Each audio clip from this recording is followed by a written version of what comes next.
Dies ire, dies illa, salvet seculum in favilla. Bago natin simulan ang kwentong ito, gusto ko lang magpasalamat sa lahat ng nanood ng Hotel de Luna sa ABS-CBN. At saka, doon sa mga patuloy na nakikinig sa akin, kahit puro throwback lang yung mga kinukwento ko. Alam nyo, gusto ko kasi talaga 100% pure true stories tayo eh. Kung tutuusin, kayang-kaya ko namang gumawa ng fiction. Napakadali sa akin nun. Tapos sabihin ko na true story, nangyari sa gusto ninyong taon. Pero, hindi kaya ng konsensya ko eh. Tsaka, kaya ganito yung mga kwento ko. Para pag may mga tanong kayo sa akin sa meetup, masasagot ko ng direkta at 100%. Alam niya ng lahat na naka-meetup ko. Itong mga nakaraang araw, meron sana kaming pasyente ni Johnny. Kaso, pareha sila nag-back out. Heads up lang para sa mga makakamit namin ni Johnny. Kung sakaling nag-aral kayo ng wikan o sa kaliwa, much better na sabihin nyo kaagad sa amin. Kasi last time, meron kaming na-meet na nag-aral ng kaliwa. Sobra siyang nag-init. Hindi siya mapakali. Nasa loob kami ng mall pero init na init siya. Meron pa through video ko lang. Pero suka siya ng suka. Hindi na ako magbabanggit ng pangalan. Dahil sa mga oras na ito ay protektado na namin sila. Masyadong mahaba tong intro ko. Pero mahalagang paalala to para sa lahat. Simulan na natin ito. Ang kwentong ito ay hango sa totoong buhay. Karanasan ko mismo ito. Taong 2009, MJS Village, Parañaque City. Itong mga panahong ito, kakalipat lang namin sa MJS. Galing kami niyan sa Southern Yemen, kung saan yung kwento ko sa hagdanan. Kung maalala nyo, lagay ko yung link sa baba. Itong MJS, isa ito sa mga pinaka-exclusive, tsaka isa sa mga pinakamahal na village noon sa Better Living. Sa loob kasi mismo ng village, merong Chinese school, swimming lesson, at kung ano-ano pa. Mahal din ang upa dito sa village na ito. Kasi yung mga kapitbahay dito, puro big time. General, konsehal, businessman, basta ganyan yung klase ng standard ng mga nakatira dito. Eh kami, simpleng-simpleng buhay lang. Nagtitinda pa nga kami ng mga lutong ulam nito sa kanto ng Yemen eh. Gumagamit pa nga kami ng sidecar para ihatid yung mga paninda namin doon. Bakit? Kaya kami umalis sa Yemen kasi i-renovate yon. Lahat ng mga anay aalisin. So lahat ng nakatira doon pinaalis. Pinahanap muna ng pansamantalang matitirahan nila malapit doon. Merong kaibigang ahente ang tatay ko noon, si Charlie. Tinulungan kami nitong makahanap ng malilipatan na medyo mas mababa yung upa na binabayaran namin kaysa doon sa dati naming bahay. At ang nakita nga ni Charlie noon ay yung nag-iisang bahay sa MJS na malapit sa guard. Maituturing na abandonadong bahay na ito dahil matagal nang walang umuupa. Medyo luma na kung ikukumpara sa mga nakapaligid na bahay dito. Bungalow style, may isang parking, may garden na paikot sa buong bahay, at merong isang lumang kwarto doon na nakahiwalay sa bahay. Malaki yun pero imbakan lang ng mga lumang gamit. Tapos meron itong katabing groto na hindi pinapupuntahan ng may-ari. Hindi ito kasama sa inupahan namin kasi yung mga lumang gamit ng may-ari doon iniimbak sa kwartong yon. Pabor naman yun sa tatay ko kasi 15K ang unang alok sa amin ng upa nun. Nung humingi ng tawad ang tatay ko, ginawang 10K. Pero yung kwartong yun, wag na wag gagalawin. Sumang-ayon naman ang tatay ko at natuloy ang paglipat namin doon. Unang araw ng paglipat namin. Napunta ako sa kwarto na nakatapat sa CR. Katabing kwarto ko yung sa kapatid ko. Siyempre, sa master's bedroom, yung mga magulang ko. Hindi nagkakalayo mga kwartong yan. Kasi nasa iisang hallway lang kami. Tapos sa hallway na yon, merong nag-iisang ilaw doon. Pinalitan ng tatay ko yung bumbilya para bago lahat. Nung kinagabihan ng paglipat namin, hinintay namin ni Ella yung ninong kong makauwi ng bahay. Kasi sa Horizon Plaza siya nagtatrabaho nun. Operator ng aircon. Inabot siya ng alas 11 ng gabi nung makauwi siya. Ako, si Ella, Clifford, Ninong at Tito Boy ay nasa living room ng mga oras na yon. Ang ingay namin, tawanan, kulitan, tapos nagtatakutan kami. Ang sabi namin, yung bahay na yon haunted house na. Kasi lumang-luma na yung mga gamit, tapos ang dilim-dilim ng aura. Sobrang ingay namin nun. Hanggang maya-maya pa, merong nagsara sa pintuan ng CR. Napakalakas nun. Halos mag-echo sa hallway yung pagkalampag. Lahat kami napatingin doon. Ako sinilip ko yung kwarto ng magulang ko. Nakasarado naman. Lahat kami sa sala nagkatinginan. Tapos takang-taka kami. Kasi kung hangin yun, hindi yung ganong kalakas. Tsaka walang lulusot na hangin doon.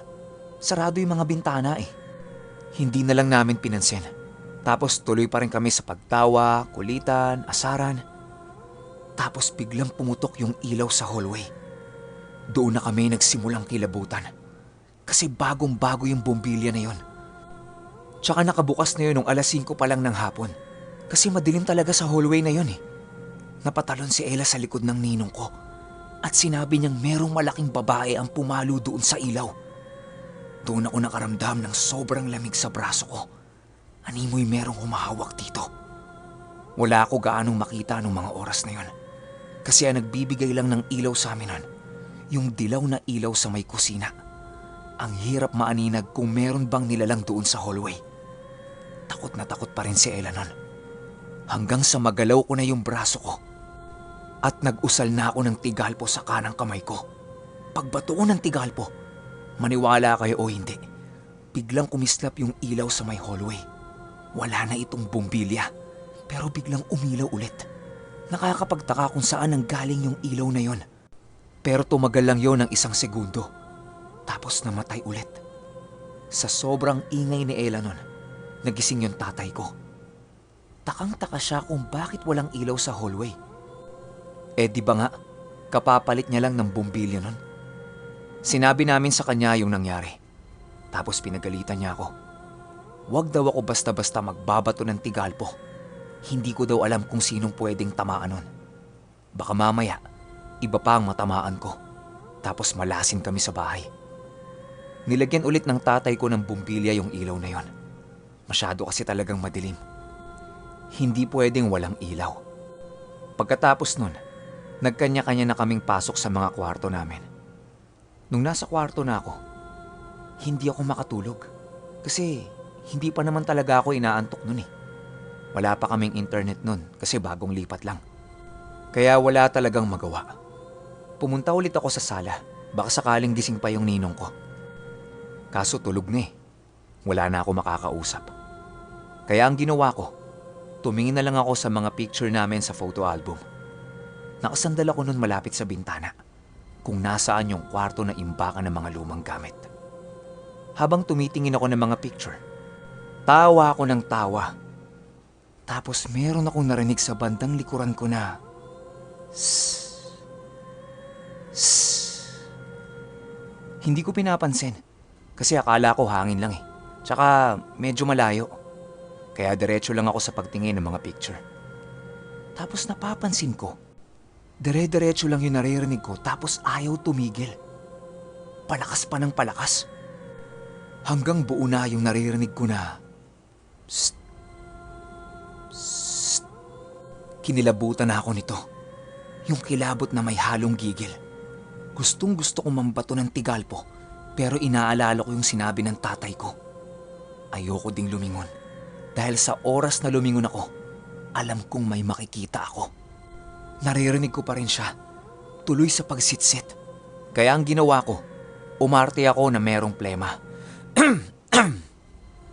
Para kunwari hindi ko siya naririnig. Nawala yung pagsitsit ng ilang segundo. Pero bumalik na naman. Sa pagkakataong ito, sunod-sunod na yung naririnig kong pagsisitsit. Klarong-klaro sa tenga ko yon. Animoy dikit na dikit sa tenga ko. Gustong-gusto ko nang tumayo, pero pakiramdam ko merong pumipigil sa akin. Nung nag-oorasyon na ako ng puder, bigla itong nawala. Nung inihip ko na yung puder sa katawan ko, nakarinig ako sa likod ko na merong tumakbo at nakasuot ito ng bakya. Yung tunog ng kahoy na tsinelas na mga Hapon pag tumatama sa lapag. Alam niyo yung ganung tunog? Ganun na ganun yung narinig ko. Tapos yung takbo niya, papunta sa imbakan na kwarto. Nawala lahat ng nararamdaman kong kilabot nun, kaya bumalik na ako sa kwarto ko. Nung nakahiga na ako at nagpapaantok, naririnig ko na merong kumakalos ko sa puno. Sa bintana ako kasi, makikita mo yung groto doon. Tapos sa taas ng groto na yon, merong puno ng mangga. Parang may kumukuha ng mangga. Alam niyo yung tunog na merong mahabang panungkit, tapos sinusundot-sundot yung mangga sa itaas? Alam ko na gawa niyo na din yan noon. Ganon yung naririnig ko. Sa isip-isip ko, paano siya kukuha ng mangga ng ganong oras? Tsaka, wala pang ilaw yung groto doon. Ang ginawa ko, dahan-dahan kong sinilip. Tapos meron ako naaaninag. Tumatalon-talon ito. Nakahubot-hubad. Mahaba ang buhok. Tapos maputi yung balat. Tinititigan kong maigi kasi madilim talaga eh. Hanggang sa tumigil itong tumalon at tumakbo doon sa imbakan na kwarto. Nung gabing yon, halos lahat ng alam kong dasal ay dinasal ko sa sarili ko. Kumuha din ako ng tubig para doon ito iihip. Nang sa ganun, mas lalong mapatibay ang proteksyon ko sa loob. Aminin ko, takot na takot ako nung gabing yon. Kaya ang ginawa ko, pumunta ako sa kwarto ng mga magulang ko at doon ako natulog. Kinaumagahan, kinuwento ko sa kanilang lahat yung mga nakita ko. Napapaisip yung tatay ko kung ano ba ang history ng bahay. Kaya ang nangyari, nakipagkaibigan siya sa isa sa mga guard doon. Naging kainuman niya rin yun. Di kalaunan, nagkwento yung guard kung bakit ilang taon nang walang tumitira o umuupa sa bahay namin. Ang sabi nung guard, yung unang-unang may-ari ng bahay na yon, namatay doon sa imbakan ng mga lumang gamit. Ang kinamatay niya, labis na pag-inom. Tapos sumunod doon, yung anak niyang bata. Mga nasa edad 7 o 8 taon yun nung namatay. Aksidente sa groto yun nangyari. Tapos lahat ng tumitira doon, nagkakasakit. Kung hindi man nagkakasakit, minamala sa pera. Gabi-gabi din merong nag-aaway sa bahay. Maging sila rin mga guard, ilag sa bahay na yon. Kasi noong mga panahong walang nakatira doon, may mga nakikita silang nakatayo sa sala nun. Lahat nakasuot ng belong itim. Tapos nakatingin sa bintana. Bumubukas-bukas yung mga ilaw kahit nakapatay yung main switch. Pero ang pinaka-nakakatakot nilang nakita, yung matandang nakahawak sa rehas ng gate. Nakikita nila yun sa peripheral vision nila. Hindi sila lumilingon. Diretso lang ng lakad. Kasi yung matandang yun, pilit na inaabot ang kamay nila. Parang humihingi ng tulong. Tapos meron pa, batang nagbabike. Paikot-ikot yun sa parkingan. Animoy naghahanap ng kalaro. Bukod sa mga yan, sobrang dami pa nilang nakikita at nararamdaman sa bahay na yon. Kaya pala yung guard na yon, malikot ang mata at takot na takot habang nakikipag-inuman sa tatay ko. Pero hindi kami natinag sa lahat ng kinuwento niya. Dahil lahat naman kami may alam pagdating sa mga ganong bagay. Kaya nangyari, muli ko na namang dinasalan ang lahat ng gamit ko. Binuhay ko ulit silang lahat. Magmula noon, kayang-kaya ko nang matulog sa kwarto ko kahit mag-isa lang ako. Nga pala, dun sa bahay na yon, inabot lang kami ng 1 taon. Kasi totoo yung sinabi ng guard, malas yung bahay. Though, pagdating sa espiritual, wala naman sila. Puro pakita lang ng sandali, paramdam, konting poltergeist, mga ganun lang. Di naman kami takot sa ganun. Ang kaso lang, yung sumpa ng mismong bahay. Kasi lahat-lahat ng ipon namin naubos. Nagkaroon nga kami ng bagong sasakyan nun. Ang kaso nga lang, hirap kaming magbayad monthly. Kaya nangyari, umalis din kami dun sa bahay na yon. Kahit hindi pa tapos ma-renovate yung Yemen. Napunta kami nun sa isang subdivision malapit sa SM Bikutan. Doon wala naman kaming naranasang kakaiba. Hanggang sa lumipat ulit kami sa UN. Nagkasakit kasi ang tatay ko nun. Tapos ako nag-manage ng negosyo namin. Bata pa ako nun, hindi pa ako marunong. Nalugi. Sobrang mahal pa ng upa namin doon kasi sobrang laking bahay nun eh. Siguro mga 27K monthly. Sobrang laki kasi, 2 garahe yun. Yun, hindi ko kayang i-manage yung negosyo. Kaya ang ending, lumipat kami sa UN. Alam nyo, dito sa UN, merong malakas na espiritu dito na pilit na tumatabi sa akin. Pero syempre, sa susunod na yan. Hindi muna ako tatawa sa kwento nating ito. Kahit papano, isama nyo na lang sa dasal yung kaluluwa ng bata at nung dating may-ari. Yun lang. Hanggang sa susunod na kwento. Salamat.